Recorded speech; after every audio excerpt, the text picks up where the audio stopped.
अरे आपको जगह नहीं है? आ जाओ इधर, आ जाओ मेरे पास, आ जाओ, आ जाओ, आ जाओ इधर। आइए बहन जी, आइए, मैं जगह दिलवाता हूँ, आ जाओ। अरे हाँ तो अंदर बैठने तो दो इनको। चलो उधर आ जाओ, बैठ जाओ उधर, बैठिए। नहीं छुट्टी आप नहीं, आप ऊपर चलो, चल भाई उधर उस साइड में चल। ये सामान निकालो, बैग नीचे डाल दो, आपका भी बैग नीचे डाल दो, जो बैग है नीचे रख दो। बैठ जाइए बहन जी, बैठ जाइए आप, बैठ जाओ। आप भी चलो उधर, चल रहा उधर।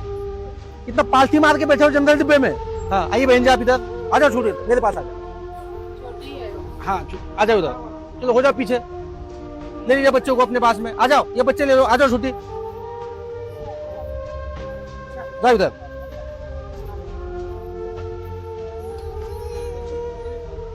हो गया? जाइए आप ऊपर जाइए, इधर जाइए ऊपर, ये खाली है। बैग को ऊपर रखे हो लेकिन इंसानों को जगह नहीं दोगे। बैग झोला झिल्ली सब रखना है, खाली इंसान नहीं बैठना चाहिए अपने पास में।